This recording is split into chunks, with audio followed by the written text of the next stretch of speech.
Oh, hello there. Hey, What's up? so are we really doing this? Doing what? Fixing this boat up and sailing away? It's kind of a little too late to turn back now, don't you think?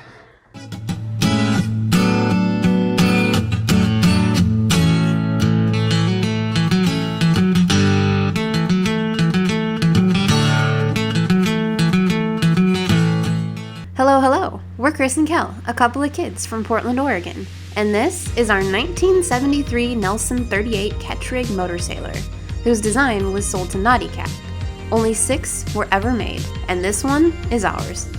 This beamy beast needs a lot of work to meet our needs. We want to someday sail around the world. But at this point, we're not even watertight. So we packed it all up and brought it home. Seriously, we parked it right in our driveway, and we've been working away ever since. Are you ready for the grand tour? We'll start the tour here at the front of the boat. We did a complete redesign of the entire bow, including having custom 316 stainless replace an old piece of crap 304 stainless bow roller. Added a prefabbed anchor roller, dropped down our Muir Cougar windlass, split the anchor chain locker so that the chain going through won't block the door, which is important and something I didn't think of at first. And then we also added a second water intake because we're going to have a tank inside for water that's designed just to flush the toilet. And you don't want that with your fresh water because things can go backwards, if you know what I mean. Almost all the repairs we've done on the exterior of the boat have been to kind of improve what was already here. We replaced a couple of hatches, we rebedded hatches, we sealed and rebedded a lot of the deck hardware, reinforced the chain plates. This gunnel had some water damage, so we had to scoop out all the bad core, replace that, and then seal it back up. There's lots of work left to do. We need to replace the rail, clean up and refinish the brightwork, and eventually we're going to have to repaint the entire deck at least. About the only thing I can think that we've actually added to the boat in all of this are the steps that lead up to the poop deck, which I'll let Kelly tell you all about. Yes, Chris. I'll tell you all about the aft deck, because this boat actually has an aft deck and not a traditional cockpit. So this is where we'll spend most of our time while we're out sailing, unless the weather is complete crap. We have port and starboard side benches that are built-ins with storage underneath. Built into the existing railing system and davits behind me will be this kick-ass solar arch with a bunch of really cool features, so stay tuned for that.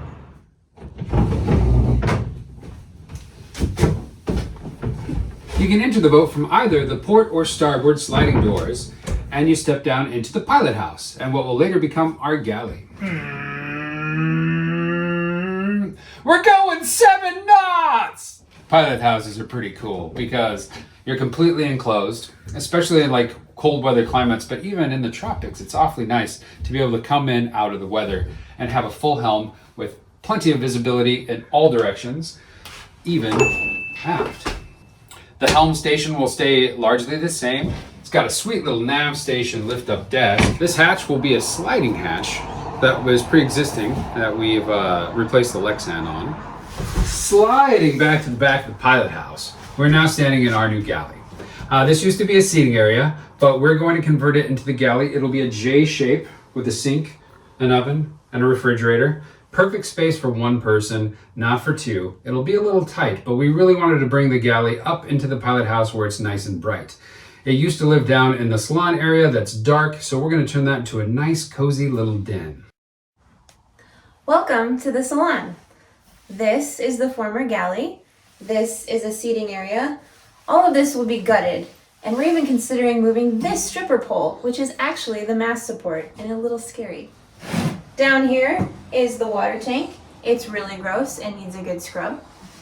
And back here is the V-berth, which is a nice cozy space for guests or when the boys come aboard. And the V-berth also gets its own designated locker and a sliding hatch to the deck so you can sneak men in at night. And this cool little ladder, which I think we'll keep over on this side. For reference, you're now in the V-berth, and this is the second head with a dedicated shower because Chris and I can't possibly share a bathroom.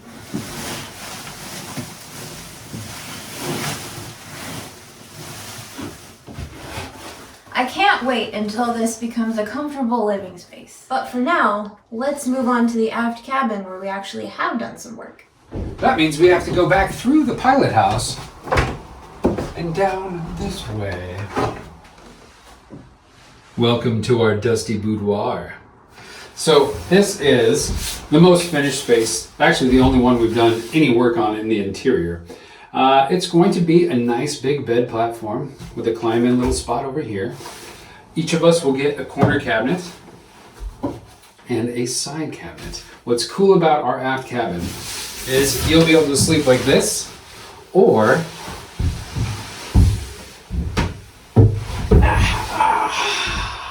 like this. Depending on the sea state, we can fit either direction. Kelly fits anywhere, but this is long enough to accommodate me as well. Plenty of natural light with the 3 port lights and a hatch just above our heads, which also allows us to escape or sneak men in, apparently. This will be a padded headboard, so it'll be comfortable. You lean back. Speakers here and here, as well as in the media center itself for full immersion of sound. And if I scoot off the bed, we'll have 2 drawers here, and this hatch lifts up for plenty of storage. Full hanging locker on the port side, and on the starboard side, our head. Picture a door right here, and if it were closed, you wouldn't be able to see me because I'd be standing in the shower toilet area. The toilet will live here, this is a bench, and then the shower is going to be up in this corner. The reason why it's covered in green and white goo right now is because I'm waterproofing it. Then we're going to paint it with basically the same paint that you put on the deck of a boat. So it'll be completely water impervious and can function as a shower forever without rotting, I hope. Popping through the doorway, we're now in the get ready area of the aft head. This will have a sink and a nice recessed little spot to put all our toiletries so they don't go flying all over the place when they're underway. A drawer for Kelly, a drawer for me, and then a couple of cabinets to allow access into the underneath. Right above us right now is the rear helm station, and the hydraulic lines run along the ceiling and go up, so we built this soffit. Once we complete the pilot house, we'll put a cover over this and it'll hide all that ugliness. So we've seen all the living space, but there's one little secret compartment that we haven't shown you yet.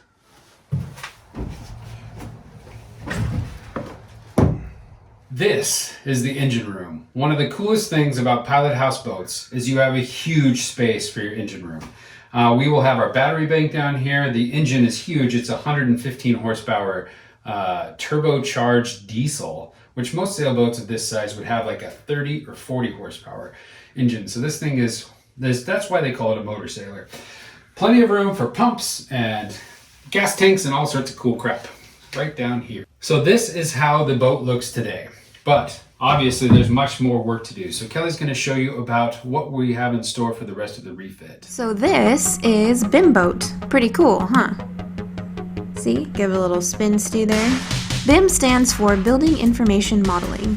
And with this fancy pants program called REFIT, I was able to roughly model the boat in 3D and lay out all the plans for each room so we can really conceptualize the space. Sometimes what seems to work in 2D doesn't always necessarily translate well into 3D, so this model has been a great reference tool in figuring out the design elements and functionality as a whole. So let me take you on a quick tour of our refit plans. Remember that sweet solar arch I was talking about before? Here it is.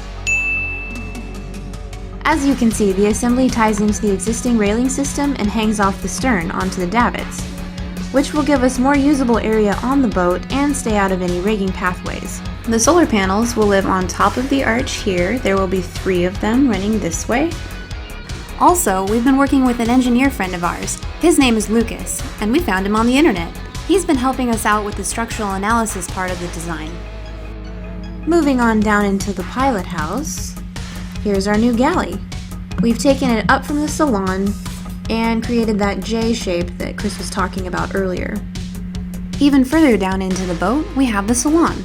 This will be a sweet hangout area with a settee on the port side that can double as a bed and have storage or refrigeration underneath. And across from that, on the starboard side, we'll have a booth seating area with a table configuration that folds up into the hull or converts into another sleeping area. Moving further back into the guest head, this head over here will have a designated shower And at the very tip of the boat is the V-berth, which will be revamped, but not necessarily changed too much. Now heading from the V-berth through the salon, up into the pilot house, and into the aft cabin, where we've actually made some progress. Here is our main sleeping quarters in the aft cabin, and here is the enclosed shower area with our bench seat and toilet. So yeah, there it is. There's BIM Boat in all its glory. Now that we've shown you the boat, here's the rest of our setup.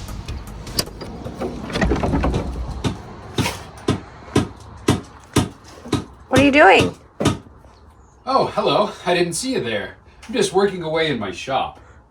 Come on in. Let me give you the tour. So this space used to be full of junk and didn't have any electrical wiring or anything like that. So we cleaned it out, set up some storage areas, augmented what was already here, and created this space, which is the kind of indoor shop area. This is where I keep all my power tools. Extra wood goes up here and over your head this direction. This I'm particularly proud of. This is my glass setup. So we have rolls of biaxial 45 degree weaving and then P-apply with 2 different kinds of tape. But you know, that's boring. What's cool is how I put it on the wall. Look at it, it's on little metal poles, so you just pull on it. This is the epoxy station, painting and storage. But wait, there's more. Come this way. This is the outdoor storage and shop area, complete with 3-layer plywood storage. Hi, Keepa. An exterior workbench. This is actually made of particle board covered in melamine, which is awesome for not letting epoxy stick to it, but not so awesome for when it gets wet. And out here, just off this covered area, we have this nice open space where I can work on bigger projects, like this door to our aft head. All of this is extremely convenient to the boat. Follow me this way and I'll take you around the corner so you can see just how close everything is. And voila, here we are at the boat. Now I'm gonna head up here and do some work. I'll let Kelly take you on a tour of our basement.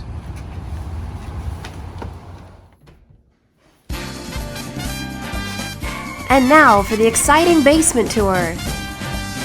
Come on down!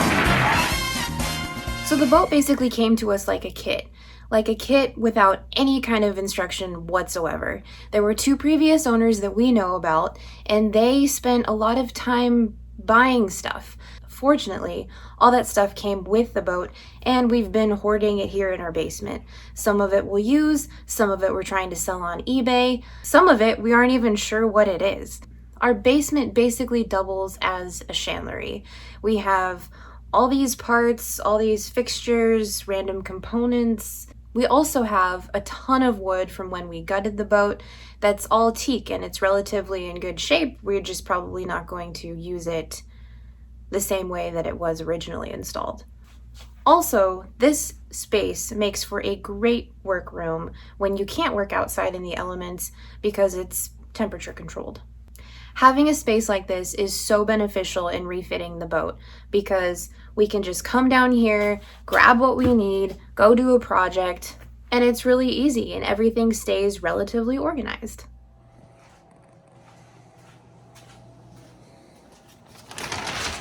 Also inside the basement, in addition to our chandlery, we have this killer paint room. Don't worry, Mom and Dad. We thought of everything. Check out this world-class ventilation system. Now that you've seen the boat and where we live, it's time to meet the rest of the crew. These fine young lads are Henry, Owen, and Jack. Let's start with Henry. He's the youngest. He's also extremely adventurous and the most fearless 8-year-old I've ever known. Handyman Hank is always down to help, and he fits well in small spaces. Next is Jack. Jack is the middle child and a very sincere young man. He's 12 now, and boy does this kid have a lot of heart. And looming in at 6'1", Owen is way too tall to be 13, but he is. When he's not helping on the boat, he's likely to be drowning himself in a book. He's also very responsible and literally the best big brother on the planet. Fingers crossed the teenage stereotypes don't ever take over. Oh, and of course there's Kipa, the dog. She's a keeper. And even at age 11, she's out there every day with us, interrupting with constant and loyal support. And as for us, we've been together about 5 years, moved in with each other after the first year. Then Chris sent me this article one day out of the blue about a couple who saved up, bought a boat, quit their jobs, and set sail for a life of adventure. Well, we thought that was pretty cool, so we simplified our lives and bought this boat. Then we got engaged. For that heartwarming story, you can check out our Before the Beginning playlist, chapter 11. And then we got married, and I also made a video about that, chapter 21. Can you hear it, Kelly? Can you feel it? The sun on your face as we sail away. And eat lots of tacos. It's been a ton of work. It's going to continue to be a ton of work, but we're hoping it will pay off in the end. So far this year alone, 2020, I've spent 693 hours working on this boat. I know because I track it. I can't get her to track her time though. So she's probably, boat work been at least another couple hundred. At least. So that's it. That's us. This is our channel. We'd love to have you follow along because we are going to do some exciting things. First, we're going to build this boat, then we're going to set sail south. Just like everybody else, but we're better. Hey you, thanks for watching. If you enjoyed what you saw and you want to keep following along, become a subscriber. Just hit that subscribe button below. And if you'd like to help support what we do and keep this ship afloat, we'd love to have you part of the crew as a patron.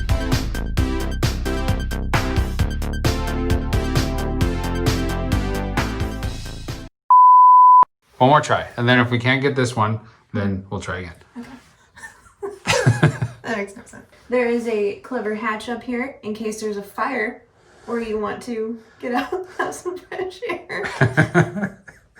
And then we'll turn our galley down into a nice den-like space, but I digress. You'll hear more about that later. This is gonna be the one.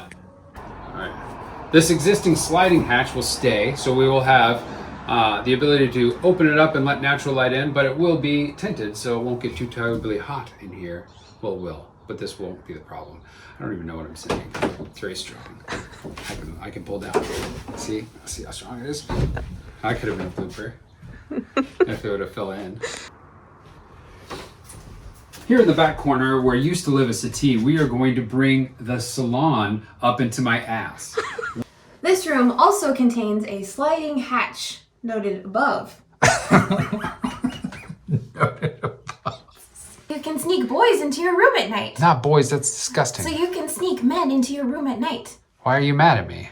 Because that's the only way I'm going to get this across. That doesn't look very comfortable. It's Try not. to Maybe that's the point.